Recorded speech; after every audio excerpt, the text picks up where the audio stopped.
Benar-benar Jokowi sudah keterlaluan dan keblinger. Mentang-mentang kuasa, etika nasionalisme diterabas, tulisnya lagi. Izin tinggal 10 tahun, second home visa ini akal-akalan. Kemungkinan besar dimanfaatkan oleh warga RRC untuk kerja di Indonesia, potensi alat kecurangan pemilu. Kalau kita bicara tentang satu isu ya, tentang kedaulatan ekonomi, kok terkesan ya masa pemerintahan Presiden Jokowi ini Indonesia for sale. Seperti mau dijual. Harusnya dia jauh lebih nasionalistik, tidak Indonesia for sale. Jadi partainya berasal dari Partai Bung Karno, tapi cara berpikirnya tidak Soekarnois, kira-kira begitu.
Assalamualaikum warahmatullahi wabarakatuh, Sobat RH sekalian. Jumpa lagi kita di channel yang keren ini. Keren cadas ya. Kita masih di luar ya. Senang sekali saya bisa menemukan tempat yang teduh. Tetapi di luar ya. Kita tidak membutuhkan yang namanya lampu dan lain sebagainya. Nyaman di sini ya. Mudah-mudahan kita bisa. Oke, Sobat era sekalian, saya akan membahas satu hal yang diprotes keras oleh Rizal Ramli. Apa itu ya? Kita bahas ini. Kadang-kadang kita penting dengan hal-hal yang begini ya. Apakah dampaknya positif atau negatif bagi Republik ini? Tentu ya tidak ada niat lah Presiden Jokowi untuk menghancurkan negara ini, tetapi dampak dari sebuah kebijakan itu bisa saja menghancurkan. Jadi jangan lupa ya, dampak dari sebuah kebijakan. Saya kasih contoh ya, yang dulu saya anggap bagus kebijakan itu, yaitu kebijakan menaikkan berapa persen, pokoknya mahal sekali rumah-rumah di daerah mahal seperti daerah Menteng zaman Gubernur Ahok. Dulu waktu itu saya termasuk memuji kebijakan itu. Tapi setelah saya pikir-pikir, karena kan kebijakan itu seolah-olah memajakin orang-orang kaya kan begitu. Tapi setelah saya pikir-pikir dan kemudian juga mendengarkan alasan Anies misalnya, benar juga ya. Kebijakan itu terlihat bagus, tapi sesungguhnya akan menyingkirkan orang-orang yang tidak mampu membayar pajak tersebut. Kebetulan saja rumahnya di Menteng misalnya, tapi bukan karena dia orang kaya, tapi kebetulan dia mendapatkan rumah itu secara warisan misalnya, atau mantan pahlawan, atau mantan pejuang dan lain sebagainya. Yang kebetulan dulu daerah sekitar itu ya mereka mendapatkan rumah karena dari kakek nenek mereka yang kebetulan orang-orang elit. Tapi keluarganya kan belum tentu elit juga. Ya seperti rumah yang saya beli ini, seketika ayah ibunya meninggal, anaknya tidak mampu memelihara. Sehingga rumah ini terbengkalai selama 2 tahun kosong sebelum akhirnya saya membelinya. Nah, Sobat era sekalian, ini menarik jadinya ya. Kalau kita melihat kebijakan itu pasti ada plus dan minusnya. Pasti ada jangka pendeknya dan jangka panjangnya. Nah, coba kita lihat kebijakan apa yang dipermasalahkan oleh Rizal Ramli ini ya, yang dianggapnya mau hancurkan negara ya, mau hancurkan Indonesia. Bisa benar, bisa enggak. Tapi lebih baik kita baca ya. Demokrasi.id, mantan Menteri Koordinator Bidang Kemaritiman Rizal Ramli kembali mengkritik kinerja Jokowi melalui akun sosial media pribadinya. Kali ini pakar ekonomi itu menganggap Jokowi sudah cukup keterlaluan dengan mengizinkan adanya second home visa yang bisa membuat warga negara asing WNA tinggal lama di Indonesia. Izin tinggal 10 tahun, second home visa ini akal-akalan kemungkinan besar dimanfaatkan oleh warga RRC untuk kerja di Indonesia. Kita nggak bicara SARA ya, RRC. Potensi alat kecurangan pemilu, tulisnya melalui akun @Rizal Ramli. Tak tanggung-tanggung Rizal pun mengatakan bahwa Jokowi sudah memanfaatkan kekuasaannya melalui kebijakan tersebut. Benar-benar Jokowi sudah keterlaluan dan keblinger. Mentang-mentang kuasa, etika nasionalisme diterabas, tulisnya lagi. Kita bacakan lagi ya.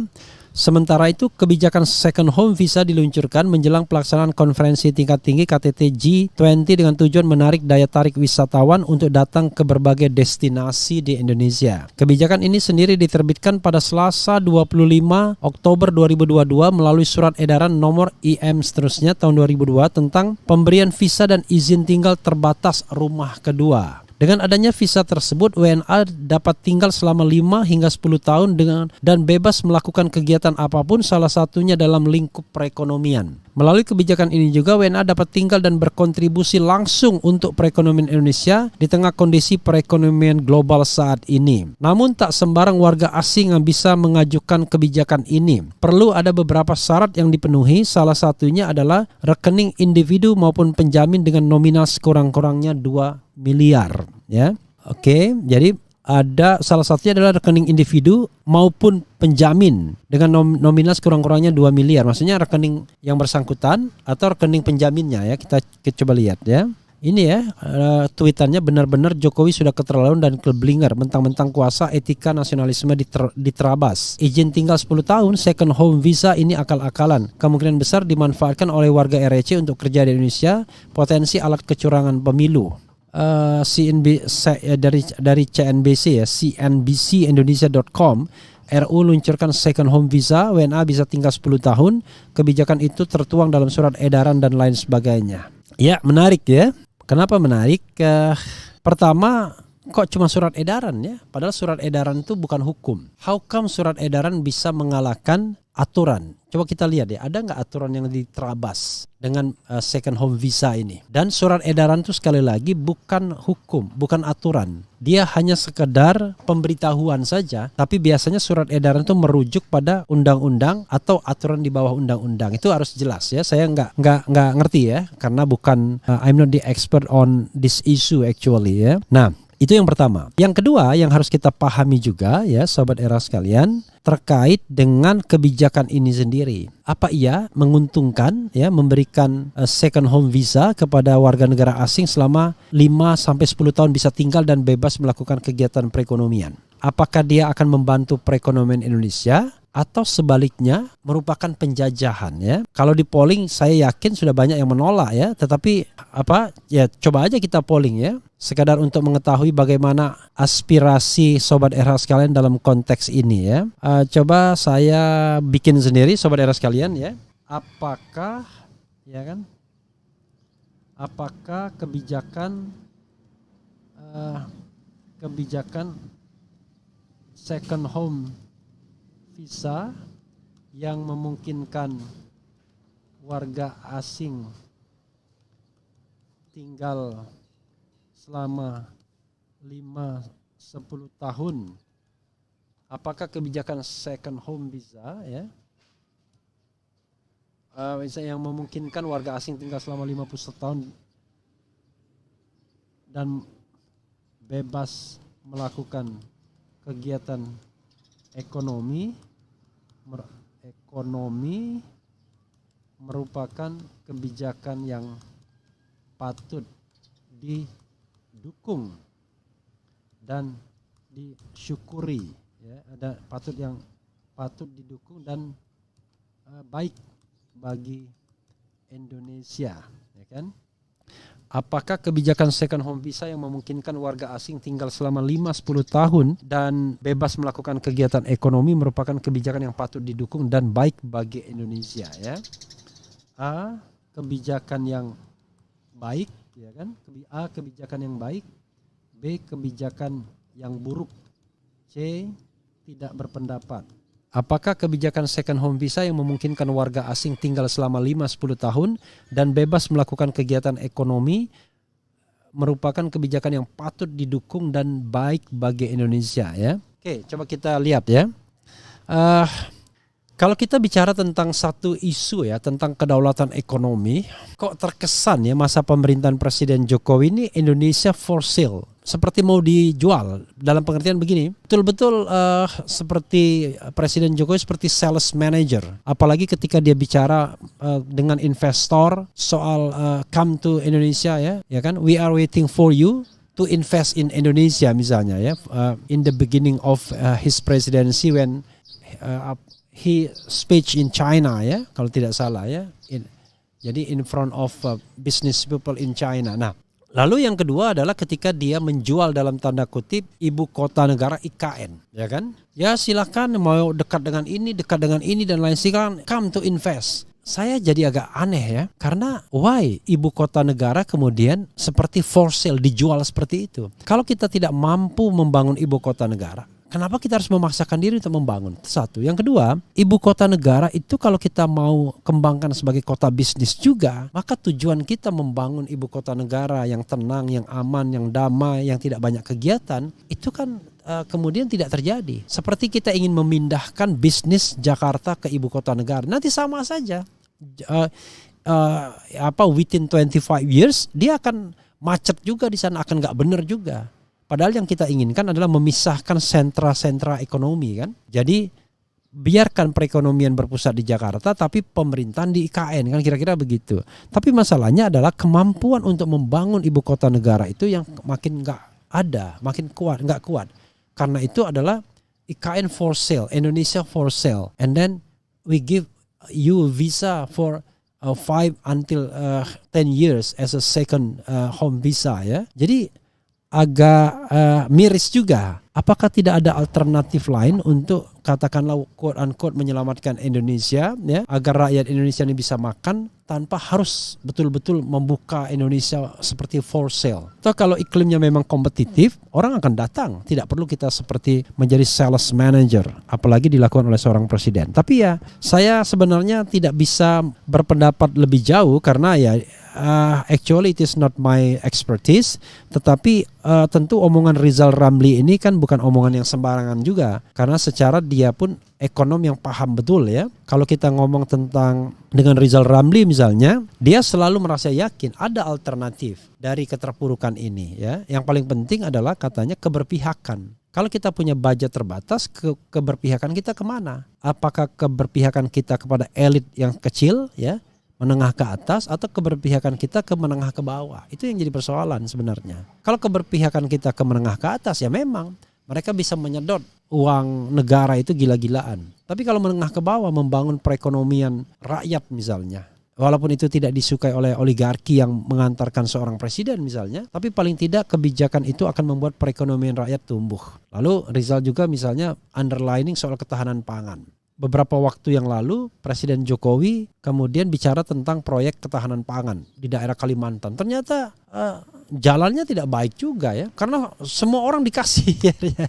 Ada Prabowo di situ, ada Luhut di situ, kalau nggak salah Airlangga Hartarto, jadi ada Erick Thohir dan lain sebagainya. Jadi akhirnya ya sebuah proyek yang baik itu nggak bisa berjalan karena ada persaingan politik. Kalau misalnya proyek ketahanan pangan itu berhasil, maka yang menghandle itu kemudian bisa menjadikannya sebagai portofolio keberhasilan. Kalau persaingan-persaingan seperti ini sangat kencang di lingkar Jokowi sendiri, bahkan antar orang yang searus, wah itu sebuah hal yang patut kita sayangkan ya. Jadi seolah-olah ini kita tidak punya katakanlah kita tidak punya sebuah keyakinan ya, grand design yang baik untuk membuat negara ini jauh lebih baik ya. Padahal harusnya negara ini jauh lebih baik. Oke, Sobat RH sekalian, coba kita baca komentar Sobat RH sekalian ya. Ada telepon dari teman saya. Coba kita bacakan komentar Sobat RH terkait dengan ini ya. Menarik tetap ya. Dan bagaimana dengan tadi dengan polling? Kalau saya sudah selalu mengatakan polling itu biasanya, jadi apakah kebijakan second home visa yang memungkinkan warga asing tinggal selama 5-10 tahun dan bebas melakukan kegiatan ekonomi merupakan kebijakan yang patut didukung dan baik bagi Indonesia. 1.100 yang voting, kebijakan baik 5%, kebijakan yang buruk 91%, tidak tahu tidak berpendapat 4%. Kenapa mereka mengatakan itu kebijakan buruk ya? Secara mata kasar memandang kebijakan itu mempersempit ruang usaha bagi rakyat Indonesia yang sudah padat. Apa ini mungkin kalau bukti kalau negara kita sudah dikendalikan asing, kebijakan yang menyengsarakan rakyat, apa SDM kita sudah mampu? 2 tahun pengangguran bank, dampak COVID sekiranya Bang Refli ada lowongan kerja untuk saya. Allahu Akbar ya. Pak Deowi petugas partai ijazah sekolahnya. Jelas sangat jelek sebab Jokowi mendatangkan pesaing dalam bisnis usaha di dalam negeri sendiri. Kasihan rakyat Indonesia. Waduh, makin parah nanti semua sektor ekonomi diambil asing lah. Kita rakyat mau jadi apa, mau kerja apa, mau usaha apa, sadis. Keputusan Pak Jokowi selalu bikin heboh. Kalau bagus emang apa manfaatnya? Seperti berkata rakyatnya sendiri nggak becus ya. Orang ini saya yakin cuma untuk negara-negara tertentu aja. Yang kita tahu negara mana aja yang rakyatnya bebas mengobok-obok negara anta beranta. Makin jelas kualitas isi kepalanya. Itu kebijakan sembrono Bang RH mengelola negara kok kacangan begitu. Bentuk penjajahan baru. Orang Indonesia bisa bangkrut. Om RH, ini presiden sudah nggak punya nalar bahwa oke ya, itu pro dan kontra ya. Intinya adalah maksud baiknya yang harus kita pahami adalah dengan second home visa dan orang tersebut harus punya tabungan 2 miliar, baik individunya maupun penjaminnya, katanya ada penjaminan juga, maka akan membost perekonomian, akan membuat orang-orang datang dengan berbagai destinasi dan lain sebagainya. Apa iya ya orang mau spending money untuk Indonesia dan kemudian tidak berpikir untuk mengambil lebih banyak? Itu yang jadi masalah. Saya tidak terlalu percaya bahwa orang asing itu ya mau spending money, mau katakanlah lift up perekonomian kita. Yang ada adalah mereka doing business di sini, lalu kalau ada kesempatan ya mereka menguasai. Atau kalau ada keuntungan simpannya di Singapura. Orang Indonesia aja nyimpannya di Singapura kalau ada duit, bukan di Indonesia sendiri misalnya. Apalagi orang yang jelas-jelas orang asing ya. Jadi sebenarnya barangkali problem dasar kita itu bukan pada kebijakan yang seperti ini. Problem dasar kita itu adalah pada keyakinan kita untuk bisa mandiri ya. Jadi Trisakti itu. Jadi berdaulat secara politik, mandiri dari sisi ekonomi dan berkepribadian dalam sisi kebudayaan. Nah, harusnya itu kan yang jauh lebih ditonjolkan Presiden Jokowi. Kenapa Presiden Jokowi kok seolah-olah kehilangan lan Bung Karno ya, kehilangan sosok Bung Karno ya, karena dia kan secara dari PDIP.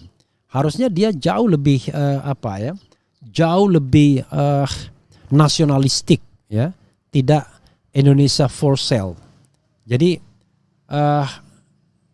partainya berasal dari partai Bung Karno, tapi cara berpikirnya tidak Soekarnois, kira-kira begitu. Tapi sekali lagi ya pro dan kontra biasa, hanya memang kebijakan publik itu kan harus dikontrol atau bisa dipersoalkan. Kalau setiap kita mempersoalkan kebijakan publik selalu diadang dengan cap-cap sakit hati dan lain sebagainya, ya sudah, berarti kita tidak ingin mendengarkan another perspective of from Indonesian people ya. Oke. Setuju Bapak. Lantas apa yang bisa dilakukan? Oposisi sudah tidak ada kekuatan karena arah otoriter dan instrumen otoriter yang telah terbentuk ya. Kemudian apakah RH setuju dengan IKN? Akal sehat Jokowi sudah mati karena memindahkan ibu kota sangat jauh dari Jakarta. Bangun dari nol sehingga kos mahal, ambisi 2024 pokok. Harus pindah IKN akhir HGB 160 tahun dan bebas pajak. Enakan Anies, si pemerintah fasilitas warganya yang pelaksana proyek. Kualitas sesuai maunya warga, anggaran jauh lebih murah. Kemudian apa lagi ya?